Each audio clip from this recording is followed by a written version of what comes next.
Good morning, everyone. Hello, the world. My name is Bowen. I'm in Lisbon.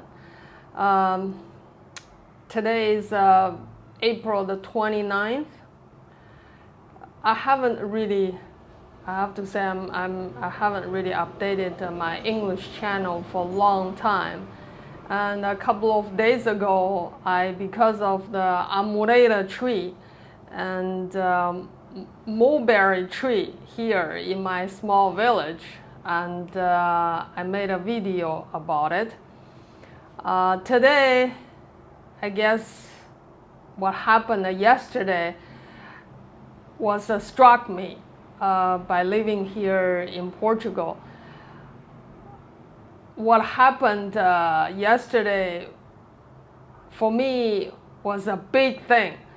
Today I want to talk about it, and by fluke I was basically not at home, and I was in Lisbon, and the whole process from the morning till midnight, I was like in a dream.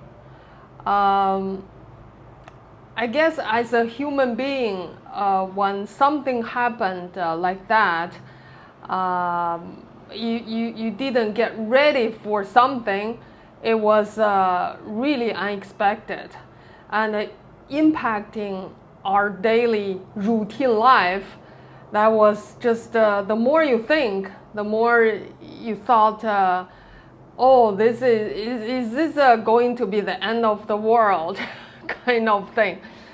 So I guess the people in front of the camera knew what happened yesterday. A massive power blackout or power outage in Spain and Portugal. By fluke, I was in Lisbon. I went out in the morning and was trying to do something for my personal. So I was there around 10:20 in Lisbon. By fluke, again, I was driving, not by train. The train again on strike again, starting from yesterday, which I didn't expect, but it happened. And I was driving, finished my thing around 11. I just so lucky, because whatever they do, they have to use computers. So they just finished. And then I said that was great. I came out, started to drive, and I went to Decathlon in Lisbon, and all the people been pushed out because it was dark. I said, what happened? And the staff there saying, oh, the power out. So then, okay, so I said, I'm just gonna go for my routine Lisbon dancing noodle, which is my favorite.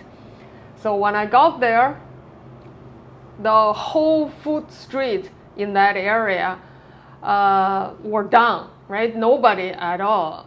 But this Chinese little Chinese noodle place, a lot of people are waiting, but still no power. You can't do anything.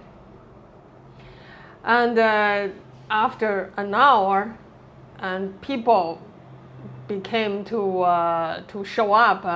More and more people showed up. The only thing they can provide were the cold dishes, like cold cucumber, tofu, or something like that, right? And with the beer. So people just took it. And I haven't been there for a long time. I said, okay, I'm just going to have a chat with the owner, because I know the couple very well.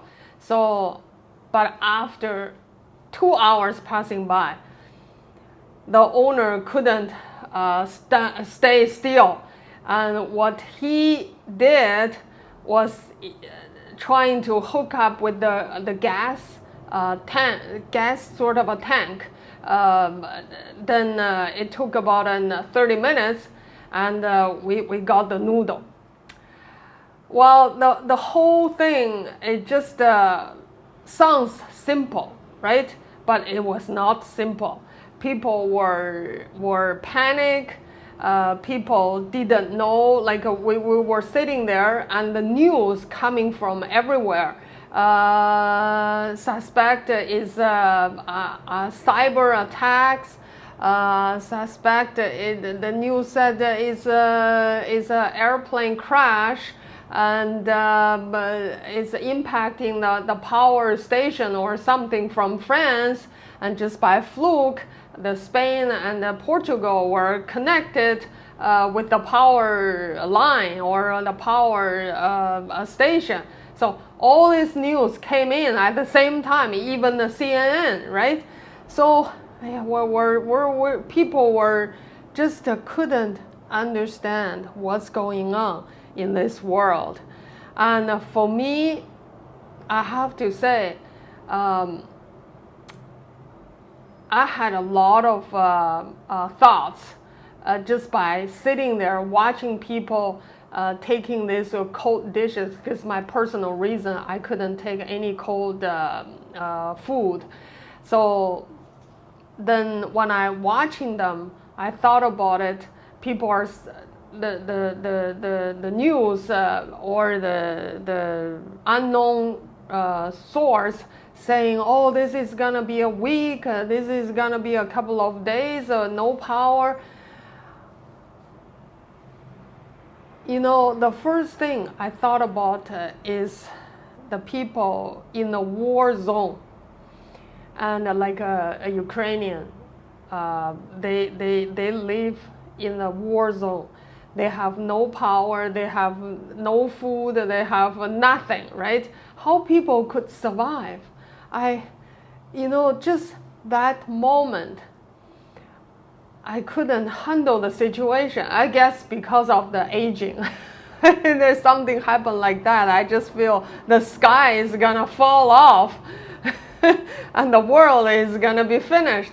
Because I'm ready to sort of go back to Canada for a little trip. And I didn't really have a lot of food in my fridge. And I thought about it because all the restaurants, no power, and they couldn't provide food, and grocery stores, they were closed, and the students were sent back home, and everybody sort of, wow, how long these things is gonna last, right? So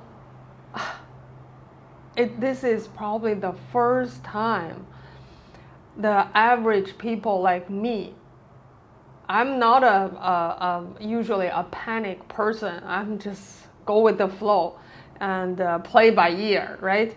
And this, I have to admit, this is the first time in my life I feel panic. I feel frightened. I feel scared. And I just don't know how to deal with this kind of situation. And I said, is this the end of the world? I don't know. I just, that thoughts been lasting for probably a couple of hours. Then finally, after I got home, I went out for a little walk, and then I bought some oranges, and then I bought some apples and some bread. That bread I bought from this little cafe, I have to say, usually I buy a big load of bread, like €2. Yesterday, that cafe, I bought 8 pieces. The piece a little bit bigger, but still, for €8, 40 cents. I don't know, is a rip-off or that's just by fluke. But anyways, I feel this is ridiculous. Is that something showing the end of the world and trying to rip off people? I couldn't believe it. But anyways, around 8:15, all the sound just came up. Beep, beep, beep, beep, beep. That's from the fridge, from the microwave, from the laundry machine, from everything. Oh, suddenly I realized the power came back, but still the internet didn't work. Probably around an hour later, finally the internet worked. I can contact Canada, I can contact my friends. People are just feel, wow, they are all panic. People are panic because we are so close to the Ukrainian war here in Europe, and you just feel anything could happen. Well, hopefully we're not gonna have this again, and hopefully our life is going to be peaceful and tranquilo. Okay, anyways, I just want to talk about my thoughts and my way of feeling about these things. And thank you very much for your watching, and if you have any comments, just let me know, and we'll see you next time.